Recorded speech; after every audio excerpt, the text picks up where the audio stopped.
नमस्कार, आप देख रहे हैं युग करवट न्यूज और आपके साथ मैं हूं शोभा भारती। पेश है आज का हमारा न्यूज बुलेटिन। आइए नजर डालते हैं आज की हेडलाइंस पर। प्रधानमंत्री की सुरक्षा में चूक के मामले की जांच करेगी कमेटी। देश भर में बूस्टर डोज लगनी शुरू और पुलिस के आगे नहीं चली पूर्व विधायक की हैकड़ी। पंजाब में हुई प्रधानमंत्री की सुरक्षा में चूक के मामले में सुप्रीम कोर्ट में सुनवाई हुई। कोर्ट ने जांच के लिए कमेटी बनाने के निर्देश दिए हैं। कमेटी के अध्यक्ष पूर्व जज रहेंगे। सुप्रीम कोर्ट ने आज पंजाब के फिरोजपुर में प्रधानमंत्री नरेंद्र मोदी की सुरक्षा में हुई चूक के मामले में सुनवाई की। सुप्रीम कोर्ट ने पंजाब सरकार और केंद्र सरकार की दलीलों को सुनने के बाद पूर्व जज की अध्यक्षता में गठित एक स्वतंत्र जांच समिति को जांच देने की बात कही। सुप्रीम कोर्ट में chief justice N V Ramana, justice Surya Kant और जस्टिस हिमा कोहली की बेंच ने सुनवाई के बाद जांच समिति के गठन के निर्देश दिए। जांच समिति में एनआईए के डीजी को भी शामिल किया गया है। पिछली सुनवाई में सुप्रीम कोर्ट ने पंजाब और हरियाणा हाईकोर्ट के रजिस्ट्रार जनरल को प्रधानमंत्री के दौरे का रिकॉर्ड कब्जे में लेकर सुरक्षित रखने को कहा था। 5 जनवरी को प्रधानमंत्री का काफिला एक फ्लाईओवर पर करीब 15 से 20 मिनट तक रुका रहा था। इसके बाद पंजाब सरकार और केंद्र सरकार के बीच पूरे मामले की जांच को लेकर ठन गई थी। केस की सुनवाई के दौरान सॉलिसिटर जनरल तुषार मेहता ने कहा कि सुप्रीम कोर्ट की ओर से जो कारण बताओ नोटिस डीजी और पंजाब के चीफ सेक्रेटरी को भेजा गया था, अब तक केंद्र सरकार की ओर से तय समिति की ओर से उस पर कोई कार्रवाई नहीं की गई है। सुप्रीम कोर्ट ने मामले की सुनवाई के दौरान कहा, यह बात सही है कि सुरक्षा में चूक हुई है। खुद पंजाब सरकार ने इस बात को स्वीकार किया है, लेकिन सवाल यह है कि यदि जांच कमेटी गठित की जाए तो वह क्या करेगी। चीफ जस्टिस एनवी रमन्ना की बेंच ने कहा कि यदि इस मामले में आप जिम्मेदार अधिकारियों के खिलाफ एक्शन चाहते हैं तो कोर्ट इसमें क्या कर सकता है। इसके साथ ही सुप्रीम कोर्ट ने कहा कि घटना की जांच के लिए पंजाब और केंद्र सरकार की ओर से गठित समितियों पर रोक जारी रहेगी। अदालत ने कहा कि पूर्व जज की अध्यक्षता में बनने वाली कमेटी में चंडीगढ़ के पुलिस चीफ, एनआईए के आईजी, पंजाब और हरियाणा हाईकोर्ट के रजिस्ट्रार जनरल भी सदस्य के तौर पर शामिल हो सकते हैं। ब्यूरो रिपोर्ट, युग करवट। देश में आज से फ्रंटलाइन वर्कर्स को बूस्टर डोज लगनी शुरू हो गई है। गाजियाबाद में सरकारी अस्पतालों के साथ 200 केंद्रों पर बूस्टर डोज लगाई जा रही है। 60 साल से ऊपर की आयु वालों को भी बूस्टर डोज दिया जा रहा है। यूपी में विधानसभा चुनाव का ऐलान होते ही आज से health care workers, frontline workers के अलावा जो अधिकारी और कर्मचारी चुनाव ड्यूटी में जाएंगे उनको बूस्टर डोज लगनी शुरू हो गई है। पहले दिन बूस्टर डोज लगवाने के लिए लोगों में उत्साह दिखाई दिया और वैक्सीनेशन केंद्रों पर लाइनें लगी रहीं। हालांकि बूस्टर डोज अभी health care workers, frontline workers और 60 से ऊपर वाले लोगों को ही लगाई जा रही है जो किसी गंभीर बीमारी से ग्रस्त हैं। वैक्सीन की तीसरी प्रिकॉशनरी डोज लगाई जाएगी। हालांकि यह वैक्सीन उन लोगों को ही लग सकेगी जिन्हें वैक्सीन की दूसरी डोज लिए 9 महीने या 39 सप्ताह हो चुके हैं। विभाग ने इसके लिए शुरुआत में करीब 68,000 लोगों का टारगेट रखा है। इसके लिए जिले के करीब 200 केंद्रों पर बूस्टर डोज लगाई जा रही है, जिसमें कोवैक्सीन की डोज ले चुके लोगों को कोवैक्सीन और कोविशील्ड वालों को कोविशील्ड की बूस्टर डोज लगाई जाएगी।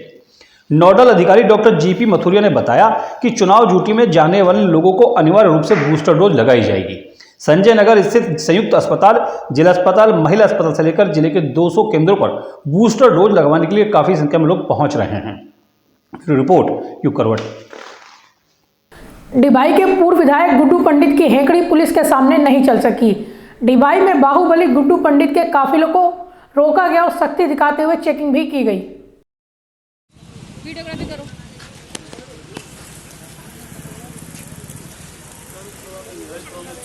ठीक है, अभी तक आप लोग तमाशा तोड़िए। चलो भाई, हटो सब, जाओ यहाँ से। डिग्गी खुलवाई, ड्राइविंग सीट चेक करो। जिला प्रशासन ने विधानसभा चुनाव की तैयारी शुरू कर दी है। पुलिस ने भी सुरक्षा के इंतजाम कर लिए हैं। हर विधानसभा में 2 सखी बूथ भी बनाए जाएंगे। 80 वर्ष से ऊपर के लोग पोस्टल बैलेट का प्रयोग कर सकेंगे। शनिवार को चुनाव आयोग द्वारा अधिसूचना जारी करने के बाद से ही जिला प्रशासन पूरी तरह से चुनावी मोड में आ गया है। गाजियाबाद के जिला निर्वाचन अधिकारी आर.के. सिंह ने चुनाव कराने के लिए नामांकन से लेकर मतगणना तक के लिए अधिकारी और कर्मचारी की ड्यूटी लगा दी है। जिला मुख्यालय में ही 5 विधानसभा के लिए उम्मीदवार नामांकन करेंगे। कोरोना संक्रमण को देखते हुए इस बार प्रत्याशी के साथ 5 के बजाय केवल 2 लोग ही पर्चा दाखिल करने के लिए अंदर जा सकेंगे। गाजियाबाद में 14 जनवरी से नामांकन प्रक्रिया शुरू होगी, जो 21 जून तक चलेगी। नामांकन पत्रों की जांच 24 जनवरी को होगी। 27 जनवरी तक उम्मीदवार अपना नाम वापस ले सकेंगे। पहले चरण का मतदान 10 फरवरी को होगा। पूर्ण कर लिए हैं।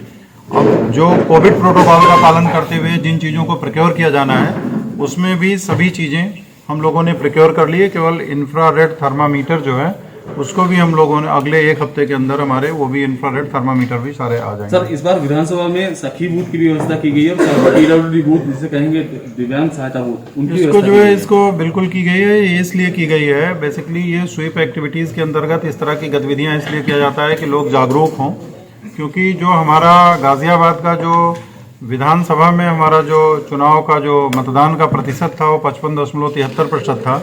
लोकसभा में भी केवल मामूली वृद्धि हुई थी 55.81। हम लोग अब की स्वीप के माध्यम से लोगों को जागरूक करके और इसको और विधानसभा और लोकसभा के जो चुनाव के परिणाम हैं उसमें बूथ वाइज एनालिसिस करके हम कोशिश करेंगे कि जहाँ पे कम वोटिंग हुई थी लोगों को ज़्यादा से ज़्यादा वोटिंग करने के लिए प्रेरित किया जाए। सर, जिले में 5 विधानसभा और धौलाना आंशिक में 28,99,484 मतदाता अपने मत का प्रयोग करेंगे। इनमें 16,05,081 पुरुष, 12,94,214 महिलाएं और 189 अन्य मतदाता हैं। 18 से 19 आयु वर्ग के 30,273 मतदाता भी पहली बार वोट करेंगे। 10,586 दिव्यांग और 80 से अधिक आयु वर्ष के 32,244 मतदाता भी गाजियाबाद में हैं। जिले में मतदान के लिए 728 केंद्र, 3,353 बूथ बनाए गए हैं।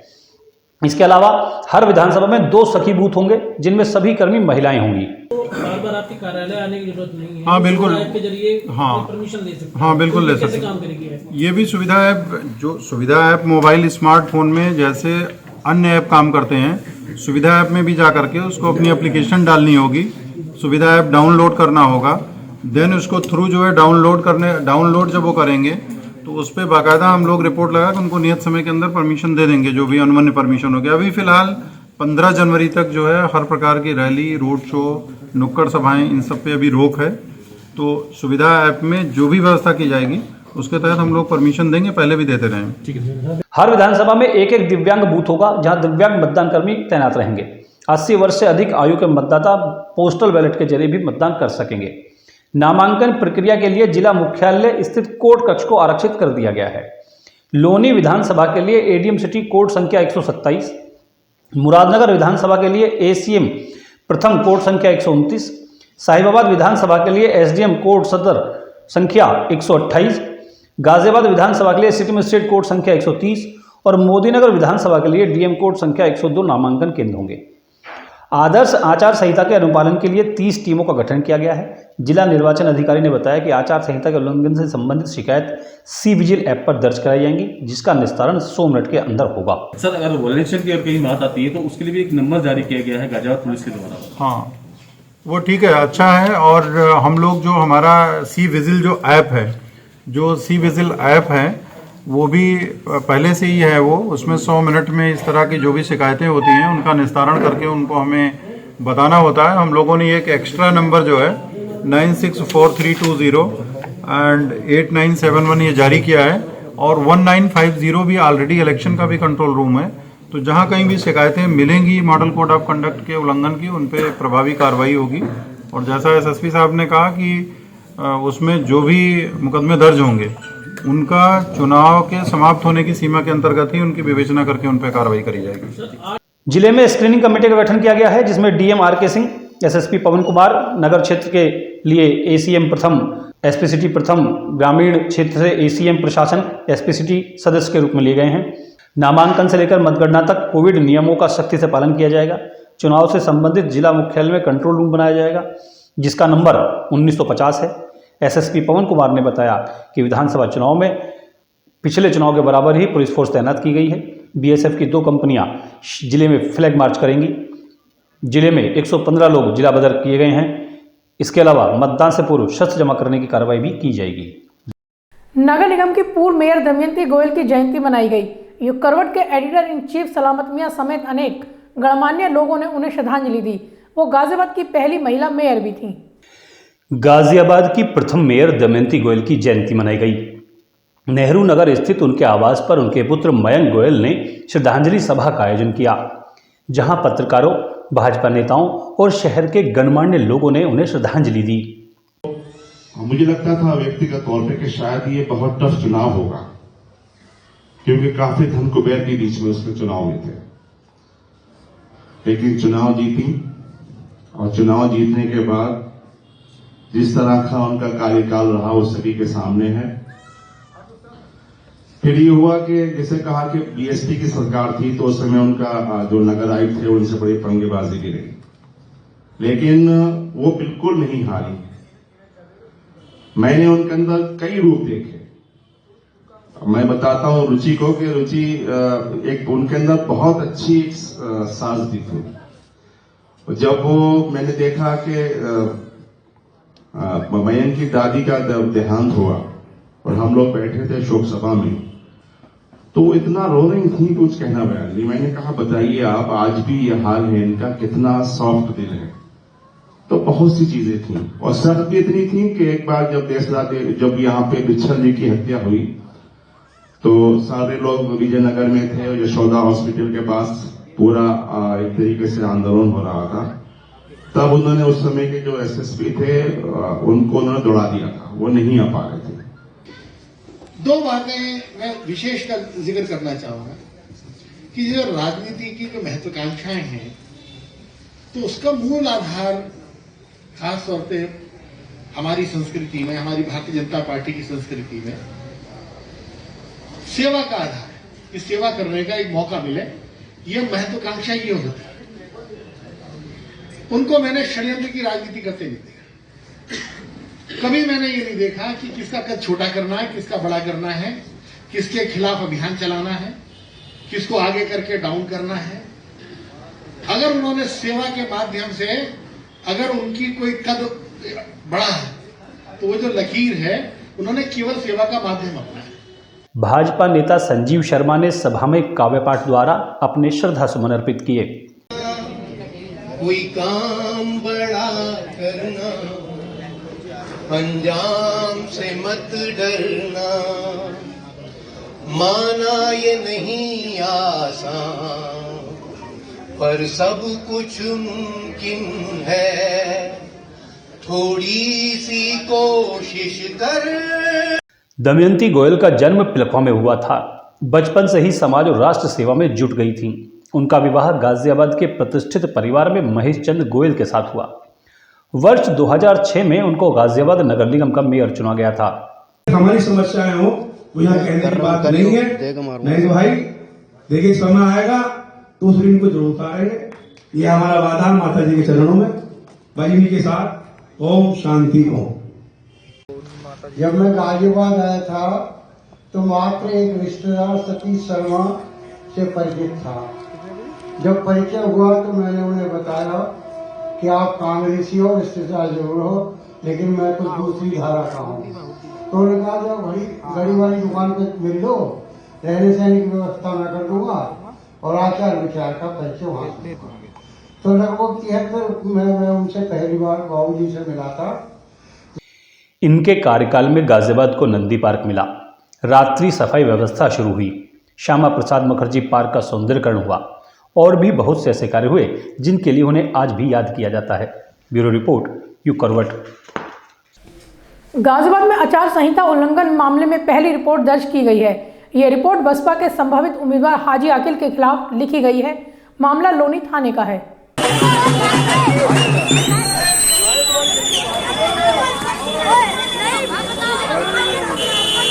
आगामी विधानसभा चुनाव के दौरान कोई भी आदर्श आचार संहिता धारा 144 और कोविड-19 के मानकों का उल्लंघन न कर पाए, इसके लिए पुलिस ने तैयारी कर ली है। लोनी कस्बे में बसपा के संभावित प्रत्याशी हाजी आकिल द्वारा चुनाव प्रचार के दौरान आचार संहिता का उल्लंघन किया गया। इस मामले में सख्त रवैया अपनाते हुए उनके और उनके समर्थकों के खिलाफ रिपोर्ट दर्ज कर वैधानिक कार्रवाई शुरू कर दी गई है। आगामी विधानसभा चुनाव की प्रक्रिया के तहत आचार संहिता के उल्लंघन के पहले मुकदमे की जानकारी देते हुए पुलिस अधिकारी ने बताया कि बसपा के संभावित प्रत्याशी हाजी आकिल ने नियम तोड़ा है। सोशल मीडिया पर इसकी वीडियो जारी होने के बाद पुलिस प्रशासन ने प्रकरण का संज्ञान लिया और कार्रवाई शुरू की।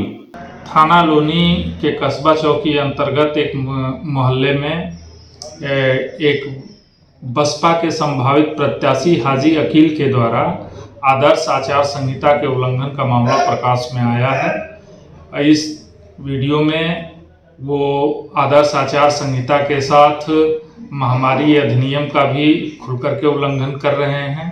धारा 144 भी लागू है, तो धारा 144 के उल्लंघन, आदर्श आचार संहिता के उल्लंघन के साथ साथ आपदा प्रबंधन अधिनियम और महामारी अधिनियम के अंतर्गत अभियोग पंजीकृत करके उनके तथा उनके समर्थकों के ऊपर कार्रवाई की जा रही है।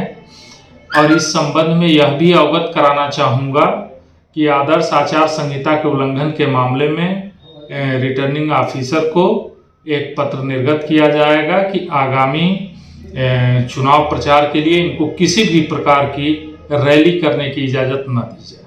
इसके बाद पुलिस की ओर से बसपा के संभावित प्रत्याशी हाजी अकील और उनके समर्थकों के खिलाफ आदर्श आचार संहिता धारा 144 और कोविड-19 के मानकों के उल्लंघन के मामलों में मुकदमा दर्ज करके कार्रवाई शुरू कर दी गई है।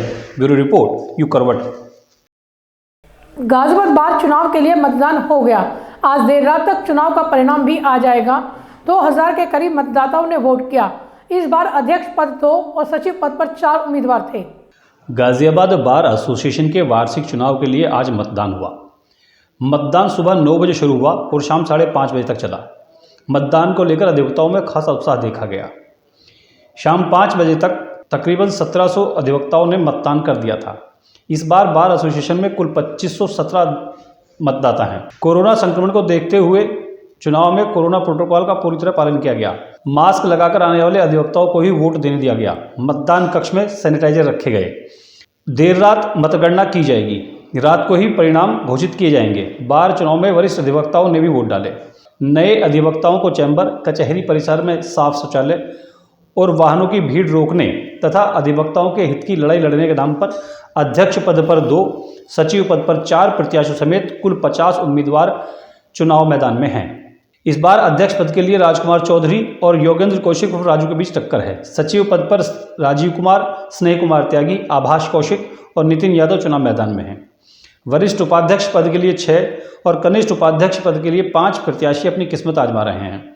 कोषाध्यक्ष पद के लिए 4, सहसचिव प्रशासन पद के लिए 6, सहसचिव पुस्तकालय पद के लिए 2, वरिष्ठ कार्यकारिणी सदस्य के लिए 11, कनिष्ठ के लिए 10 प्रत्याशी मैदान में हैं।